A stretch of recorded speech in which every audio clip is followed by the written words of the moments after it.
Innal hamdalillah nahmaduhu wa nasta'inuhu wa nastaghfiruh wa na'udzu billahi min shururi anfusina wa sayyiati a'malina may yahdihillahu fala mudilla lahu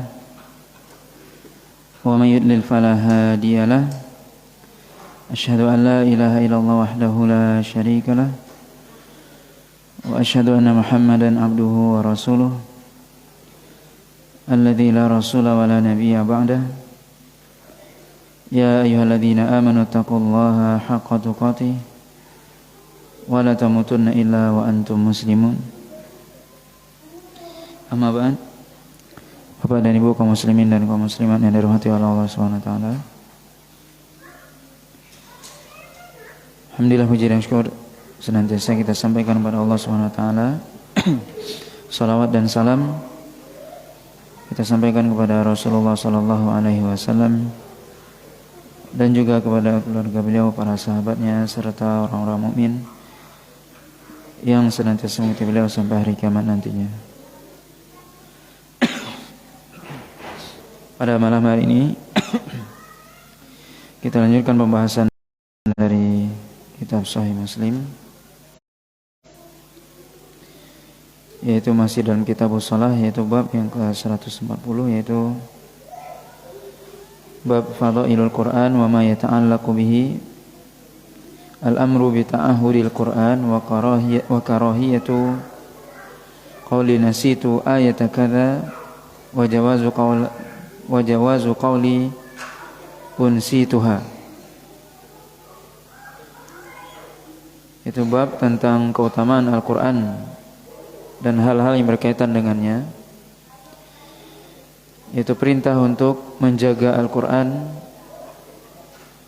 dan dimakruhkan perkataan seorang yang mengatakan saya lupa ayat ini, tapi boleh dia mengatakan saya dilupakan dari ayat ini.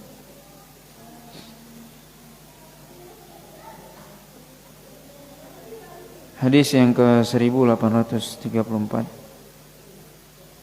dari kitab Sahih Muslim dari Aisyah radhiyallahu taala anha anna Nabiy sallallahu alaihi wasallam sami'a rajulan yaqra'u minal lail faqala yarhamuhumullah laqad adhkarani kadza wa kadza ayatan kuntu asqattuha min surati kadza wa kadza.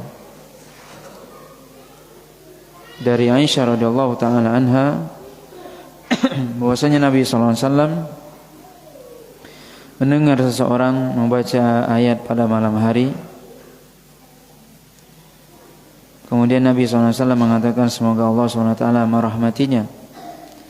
Sungguh dia telah mengingatkanku tentang ayat ini dan ini, yaitu ayat ini yang aku lupa terhadapnya dari surat ini dan ini, kata Nabi sallallahu alaihi wasallam. Dalam hadis ini Nabi sallallahu alaihi wasallam atau Aisyah radhiyallahu taala anha menceritakan bahwasanya Nabi sallallahu alaihi wasallam pernah mendengar seorang membaca Al-Qur'an pada malam hari, yaitu zahirnya ketika salat malam, ya, ketika orang tersebut salat di masjid, sedangkan Nabi SAW mendengarnya dari kamarnya atau dari rumahnya. Maka faedah dari hadis ini bolehnya seorang salat malam di masjid, dan boleh dia menjaharkan, mengeraskan suaranya kalau memang tidak ada yang terganggu.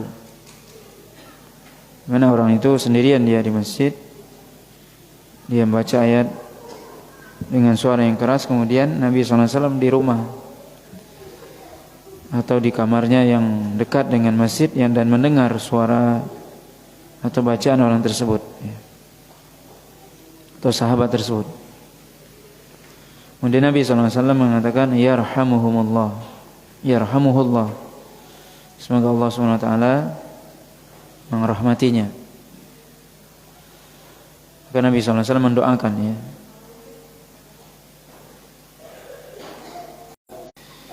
karena kebiasaan doa untuk orang yang masih hidup adalah hafizahullah, misalnya semoga Allah menjaganya.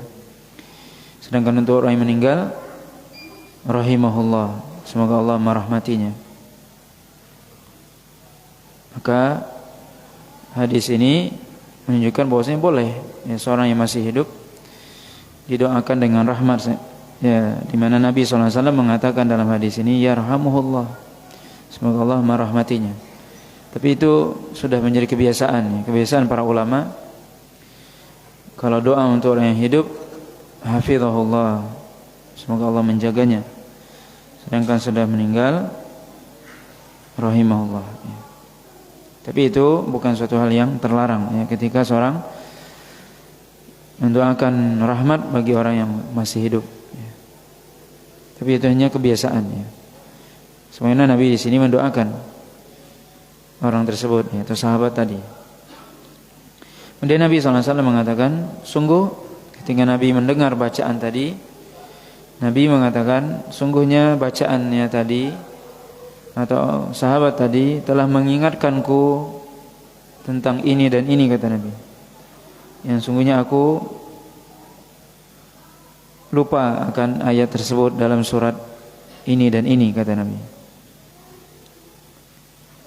Maka hadis ini menunjukkan bahwasanya Nabi SAW bisa jadi atau bisa saja lupa terhadap ayat yang dia sudah hafal.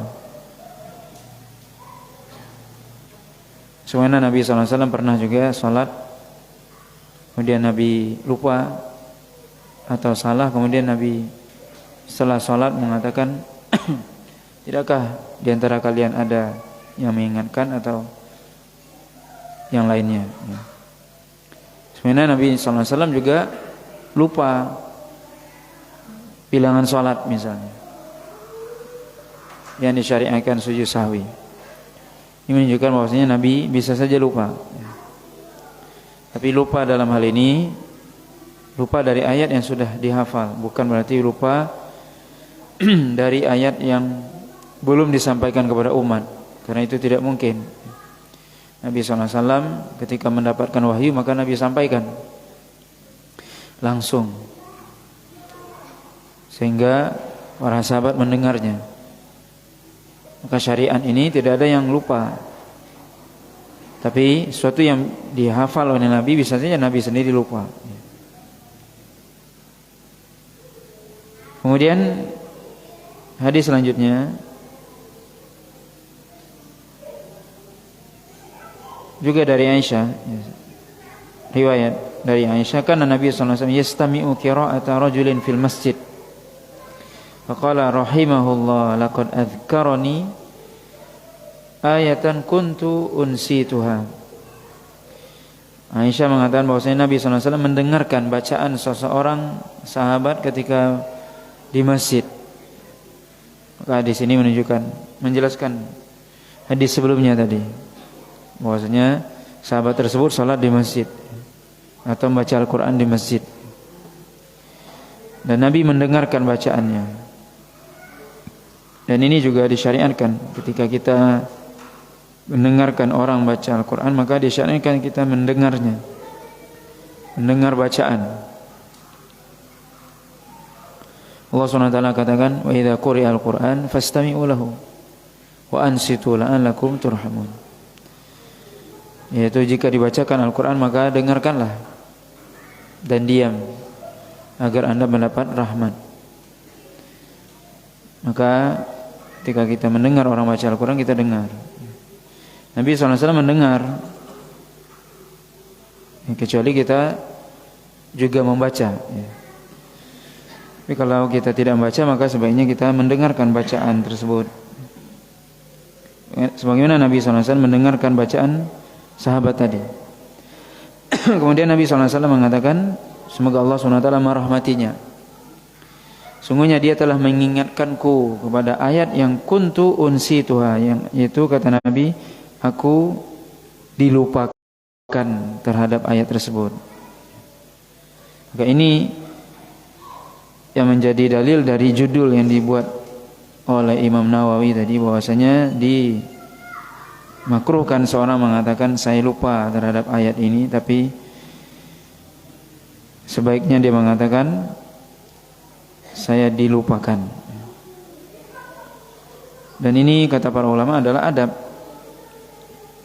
adab terhadap Al-Quran. Karena seorang ketika dia mengatakan saya lupa terhadap ayat ini, menunjukkan orang itu tidak memperhatikan atau lalai terhadap ayat yang sudah dia hafal atau dia pelajari. Dan ini juga secara tidak langsung isyarat dari Nabi SAW bahwasanya seorang ketika dia sudah hafal Al-Quran atau beberapa ayat atau surah dari Al-Quran, hendaknya dia menjaganya, tidak dia melalaikannya, tapi dia berusaha untuk menjaganya.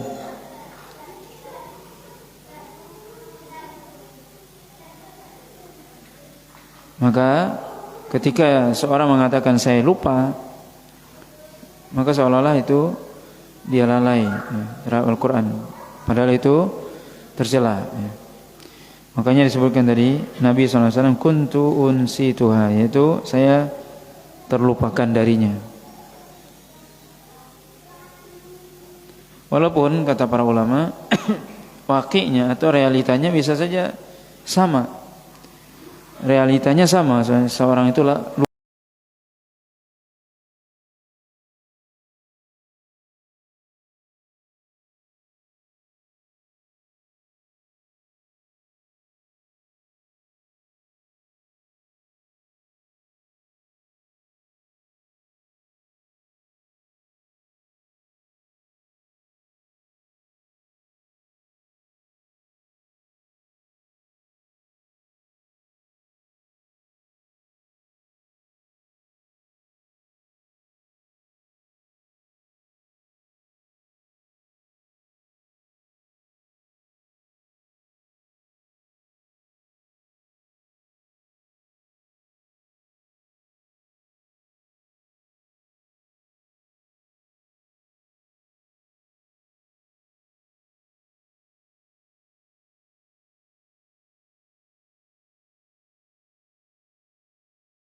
dan ini kenikmatannya yang diberikan oleh Allah SWT ketika seorang bisa menghafal Al-Quran, menghafal kalam Allah, perkataan Allah SWT, dan perkataan yang paling mulia perkataan Allah SWT.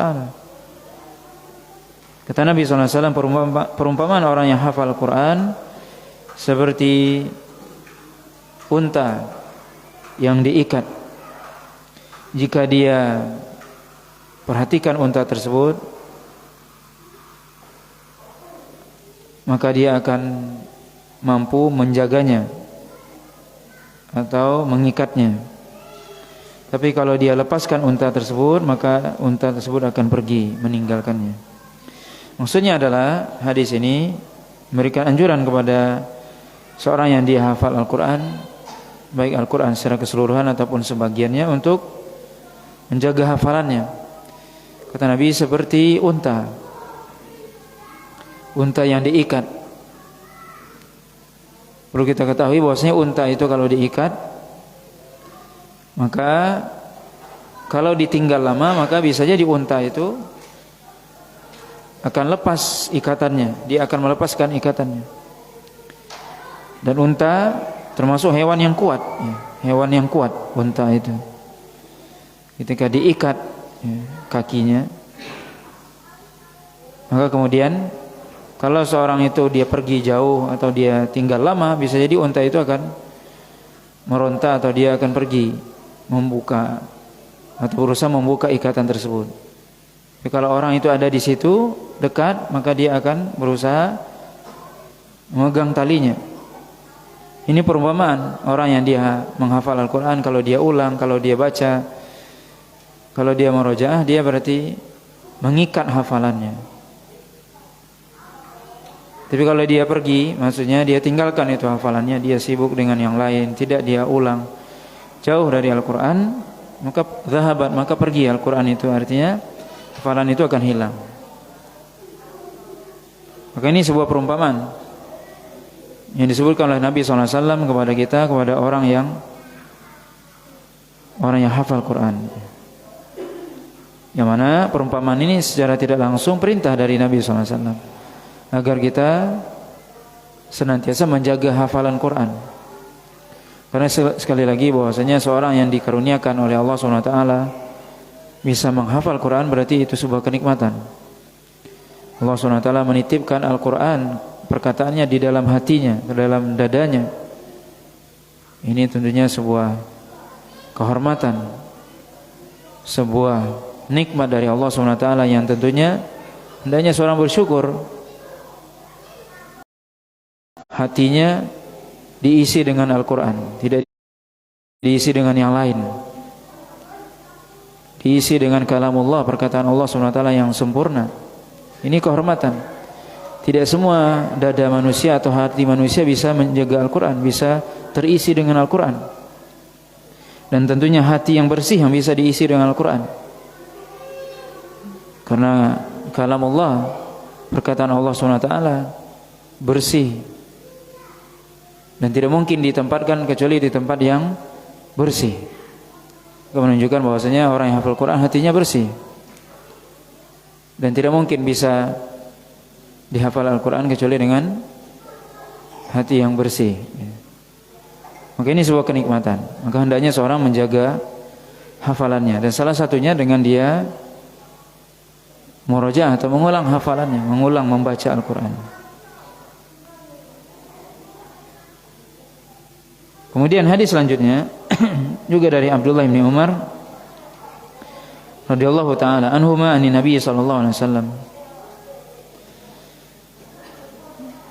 idza qama sahibul Qur'an fa qara'ahu bil lail wan nahar dzakarahu wa idza lam yaqum bihi nasiyahu.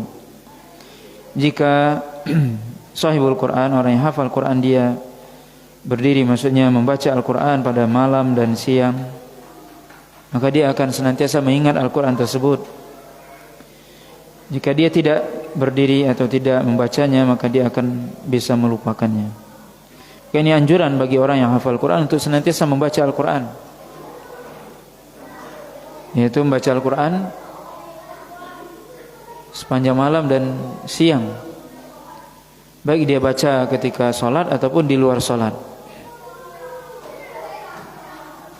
Baik dia baca ketika sholat ataupun di luar sholat. Maka hendaknya seorang dia membaca Al-Quran atau mengulang hafalannya baik malam ataupun siang.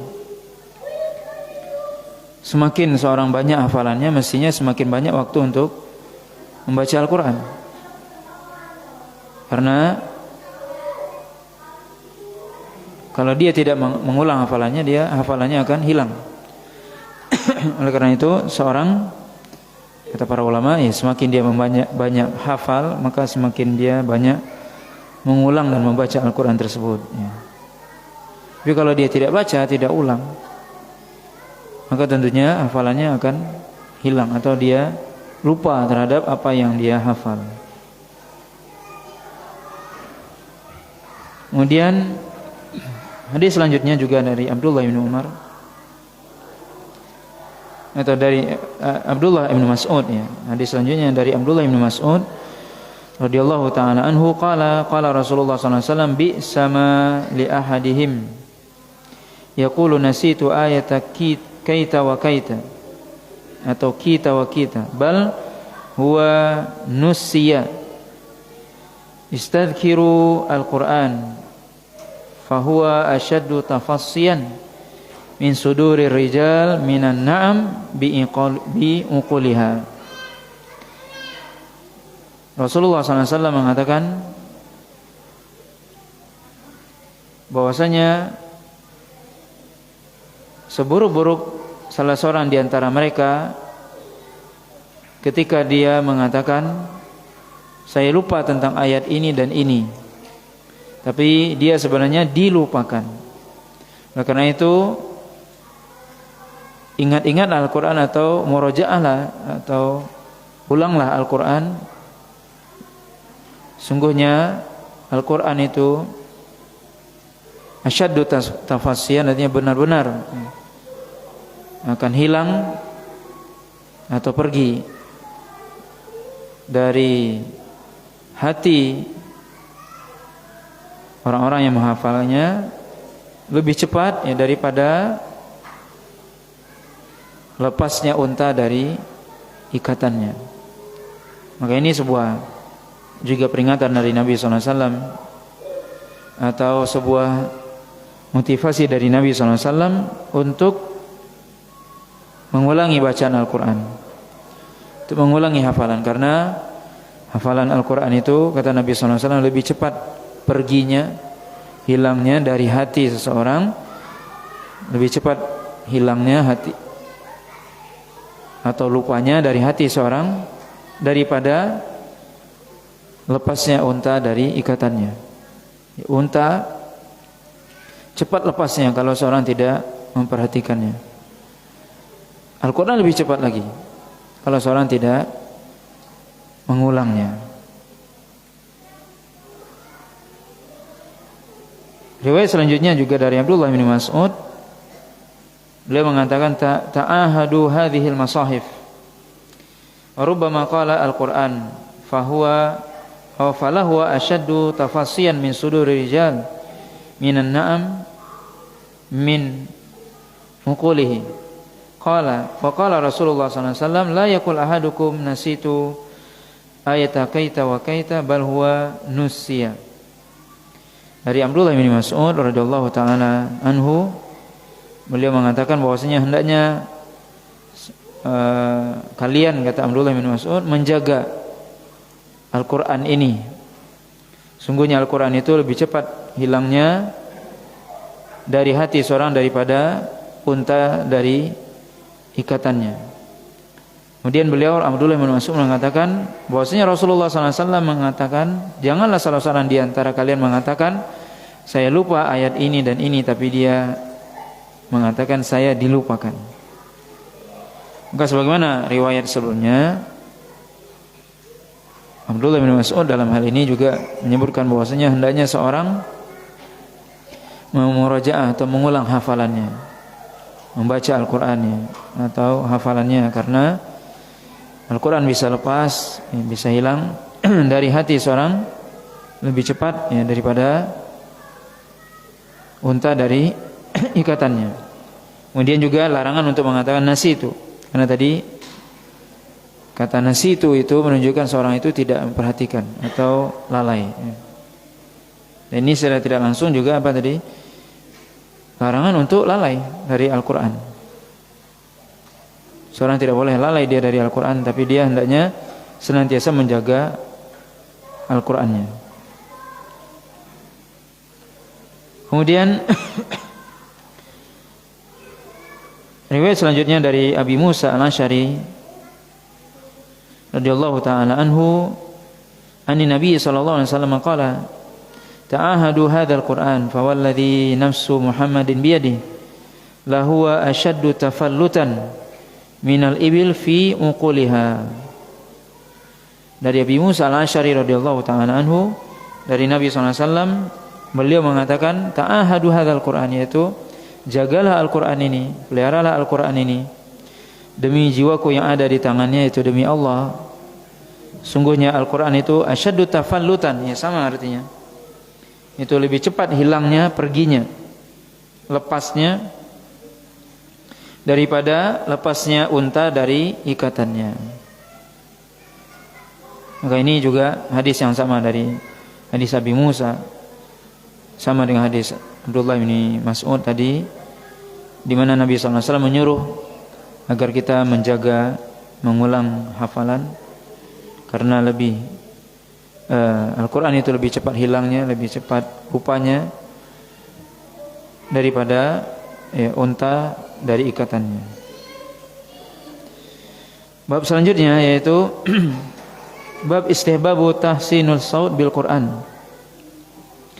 Bab dianjurkannya membaguskan suara dengan Al-Quran. Bab dianjurkan untuk membaguskan suara dengan Al-Quran, yaitu membaguskan bacaan dengan Al-Quran. Hadis ini dari Abi Hurairah radhiyallahu taala anhu, yablughu bihi Nabi sallallahu alaihi wasallam qala, ma adina Allahu li syai'in ma adina li nabiyyin yataghanna bil Qur'an. Itu dari Abi Hurairah radhiyallahu taala anhu,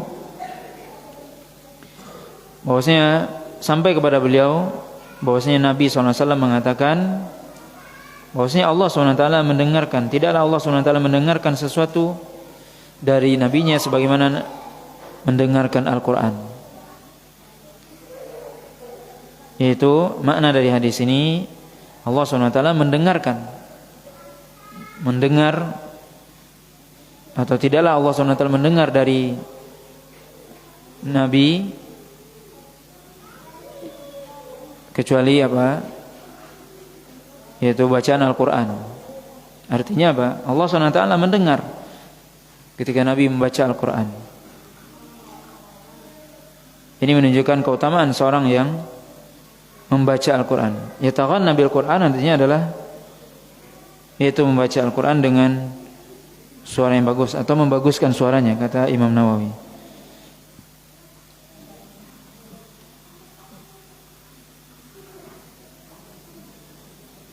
Dalam riwayat selanjutnya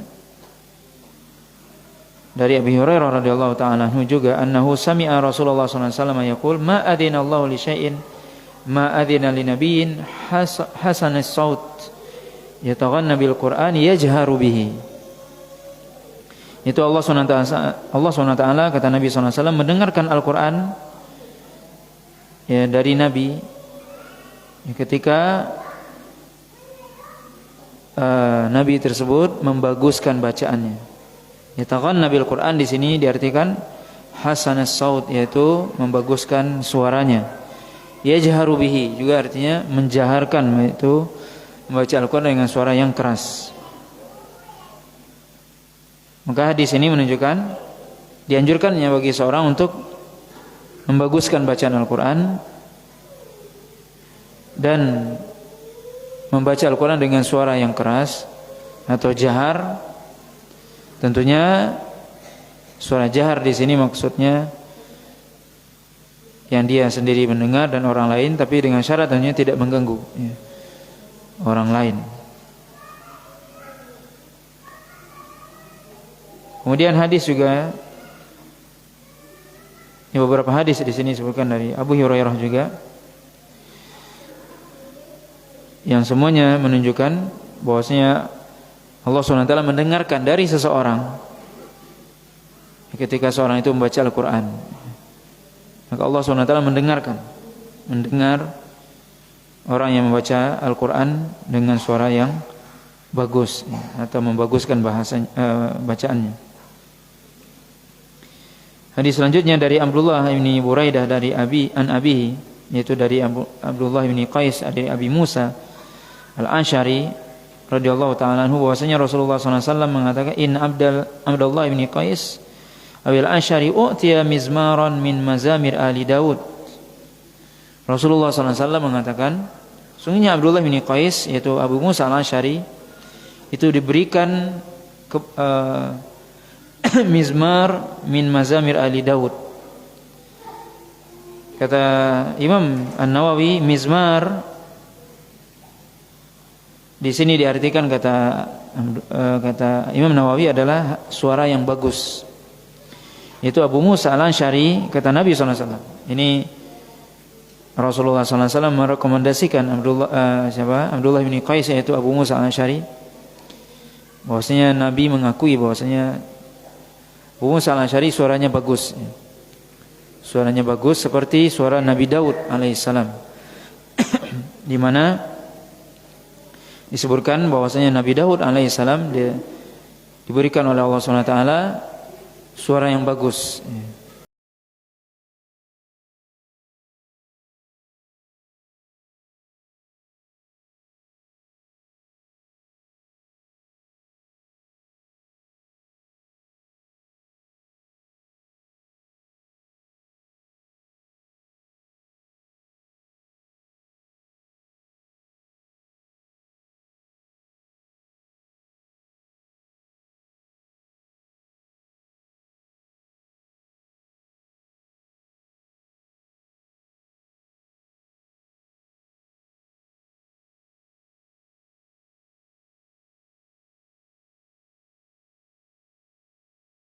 Bisa jadi diberikan oleh Allah SWT keutamaan suara yang bagus.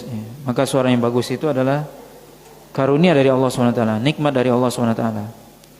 Hendaknya seorang ketika diberikan suara yang bagus, dia menggunakan suara yang bagus itu untuk membaca Al-Quran, bukan untuk bernyanyi atau yang lainnya. Tapi digunakan suara yang bagus itu untuk membaca Al-Quran, dan itu adalah nikmat. Dan ini juga menunjukkan bahwasanya ada juga orang yang tidak diberikan suara yang bagus, karena itu adalah keutamaan. Tetapi seorang tentunya dia berusaha untuk membaguskan suaranya sesuai dengan suara yang diberikan oleh Allah SWT. Bukan berarti seorang tidak, saya tidak bagus suaranya, saya tidak baca Al-Quran, tidak. Tapi dia berusaha untuk membaguskan bacaan Al-Qurannya sesuai dengan suara yang diberikan. Memang ada orang yang diberikan oleh Allah SWT keutamaan, nikmat, suara yang bagus. Suara yang bagus itu nikmat, kelebihan yang diberikan oleh Allah SWT. Sebagaimana juga Allah memberikan rezeki, itu rezeki. Allah lebihkan si A rezekinya daripada yang lain. Dalam riwayat yang lain juga hadis dari Abi Musa, qala Rasulullah SAW li Abi Musa, "Lau ra'aitani wa ana astami'u li qira'atikal bariha laqad utita mizmaran min mazamir ali Daud." Rasulullah SAW mengatakan kepada Abu Musa Al-Asy'ari, kalau seandainya engkau melihat aku, kata Nabi, sungguh aku tadi malam, kata Nabi SAW, mendengarkan perbacaanmu. Maka ini keutamaan juga dari Abi Musa. Nabi SAW mendengar bacaan Abi Musa Al-Asy'ari. Ketika beliau membaca, Nabi mendengar, karena suaranya bagus. Ini menunjukkan juga bagaimana Nabi SAW mendengar dari sahabatnya, padahal beliau adalah Nabi. Dan ini juga dianjurkan kita mendengar orang membaca, dan boleh kita menyuruh atau meminta orang yang misalnya bagus bacaannya, kita baca, disuruh dia baca, kita dengar. Sebagaimana Nabi mendengarkan bacaan Abi Musa Al-Asy'ari. Kemudian Nabi SAW memuji Abu Musa, sungguh engkau diberikan suara yang bagus sebagaimana Nabi Daud. alaihi salam.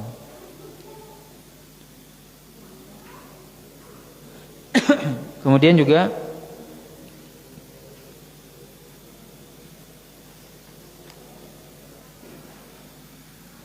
faedah dari hadis ini juga bahwasanya Nabi sallallahu alaihi wasallam mendengarkan bacaan Nabi Musa. Dalam riwayat yang lain disebutkan bahwasanya Abu Musa ketika itu tidak tahu ya, Nabi mendengar.